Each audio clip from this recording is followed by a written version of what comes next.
ಯಾಕಂದ್ರೆ ಸೀನಿಯರ್ಸ್ ಬಹಳ ಜನ ಇದಾರಲ್ಲ, ಹಾಸನದ ಬಗ್ಗೆ ಅವರು ಸೀನಿಯರ್ ಇದ್ದಾರೆ.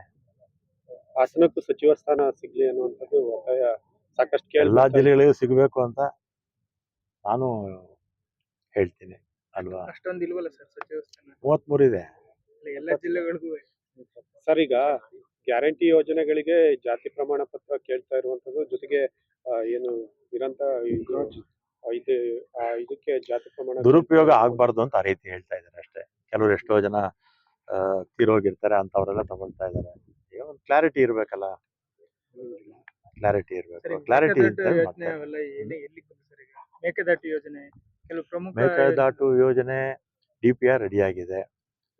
ಸುಪ್ರೀಂ ಕೋರ್ಟ್ ಅಲ್ಲೂ ಕೂಡ 2 ಸಲ ಅವರು ಒಂದ್ಸಲಿ ಮಿಸ್ಲೇನಿಯಸ್ ಹಾಕೊಂಡಿದ್ರು, ಇನ್ನೊಂದ್ಸಲಿ ಅಪೀಲ್ ಹಾಕೊಂಡಿದ್ರು, ಎಲ್ಲ ವಜಾ ಆಗಿದೆ. ಆಮೇಲೆ ಅಲ್ಲೇ ನಾನು ನೀರ್ನೇನು ಬಳಸ್ಕೊಳ್ಳೋದಿಲ್ಲ, ಬರೀ ಕುಡಿಯೋದಕ್ಕೆ 4.75 TMC ನಮಗೆ ಕೊಟ್ಟಿದ್ದಾರೆ. ಅಲ್ಲಿ ನಾವು ಸ್ಟೋರೇಜ್ ಮಾಡಿದ್ರೆ ನಮ್ಮ ಪವರ್ ಒಂದು ಬೆನಿಫಿಟ್ ಆಗುತ್ತೆ, 400 ಮೆಗಾವ್ಯಾಟ್. ಉಳಿದಾಗ ತಮಿಳ್ನಾಡು ರೈತರಿಗೆ ಅನುಕೂಲ ಆಗುತ್ತೆ. ನಮ್ಮಲ್ಲಿ ನೀರಿಲ್ಲದೆ ಇದ್ದಾಗ ಅವ್ರಿಗೆ ಅನುಕೂಲ ಆಗುತ್ತೆ. ಅದನ್ನ ಅವರು ಕೂಡ ಅರ್ಥ ಮಾಡ್ಕೋಬೇಕು.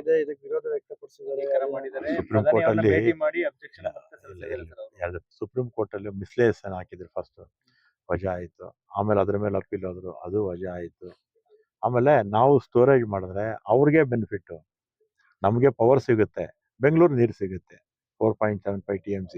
ಉಳಿದಾಗ ನಮ್ಗೇನು 1 ಎಕರೆ ನೀರು ನಾವು ಇದಕ್ಕೆ ವ್ಯವಸಾಯಕ್ಕೆ ಬಳಸೋಕೆ ನಮ್ಗೆ ಅವಕಾಶನೇ ಇಲ್ಲ.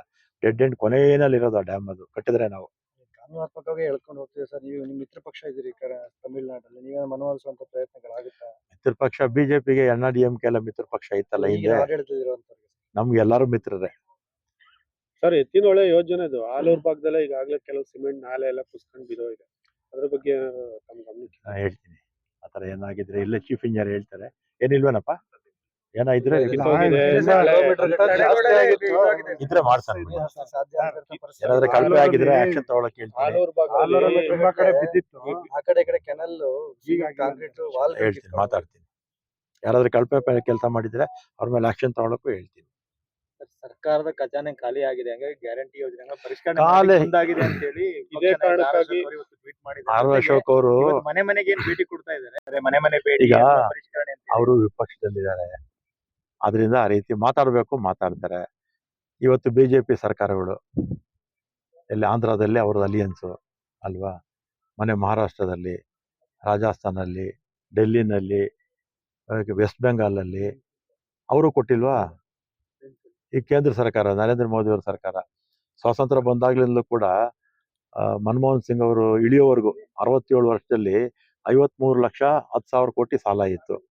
ಈಗ 217 ಲಕ್ಷ ಕೋಟಿ ಸಾಲ ಆಗಿದೆ ನಮ್ಮ ದೇಶದ್ದು. 3 ಪಟ್ಟು ಜಾಸ್ತಿ ಆಗೋಯ್ತು ಸಾಲ.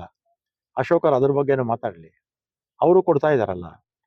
ಅವ್ರು ಬಿಜೆಪಿ ಸರ್ಕಾರ ಟೈಮಲ್ಲಿ ಅಧಿಕಾರಕ್ಕೆ ಬರುವಾಗ ನಿನಗೂ ಫ್ರೀ ನನಗೂ ಫ್ರೀ ಅಂತಂದ್ರು, ಕ್ಯಾಸ್ಟ್ ಸರ್ಟಿಫಿಕೇಟ್ ಯಾಕೆ ಕೇಳ್ತಾ ಇದಾರೆ ಅಂತ ಪ್ರಶ್ನೆ ಅವ್ರದ್ದು. ಗೃಹ ಜ್ಯೋತಿಗೆ, ಈಗ ಗೃಹ ಜ್ಯೋತಿಗೆ ಒಂದು ನಮ್ದು SC ST ಹಣ ಇದೆ, ಬಳಕೆ ಆಗ್ಬೇಕಾದ್ರೆ ಕ್ಲಾರಿಟಿ ಇರಬೇಕು.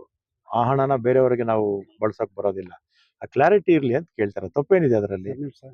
ಅವರು ವಿಪಕ್ಷದಲ್ಲಿ ಇದಾರಲ್ಲ, ಏನೋ ಮಾತಾಡ್ಬೇಕು, ವಿರೋಧ ಮಾಡ್ಬೇಕು ಅಂತ ಮಾಡ್ತಾರೆ ಅಷ್ಟೇ.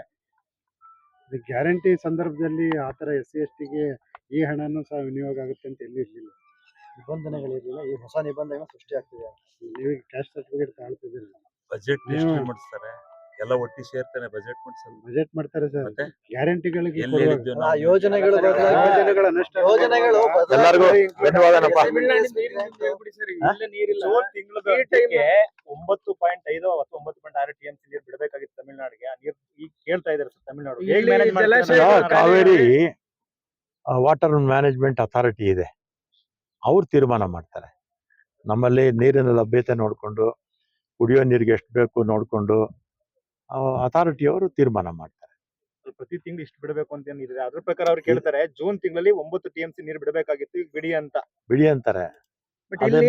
ಬಿಡಬೇಕೋ ಬಿಡಬಾರ್ದು ಅಂತ ತೀರ್ಮಾನ ಮಾಡೋರು ಕಾವೇರಿ ವಾಟರ್ ಮ್ಯಾನೇಜ್ಮೆಂಟ್ ಅಥಾರಿಟಿ ಅವರು.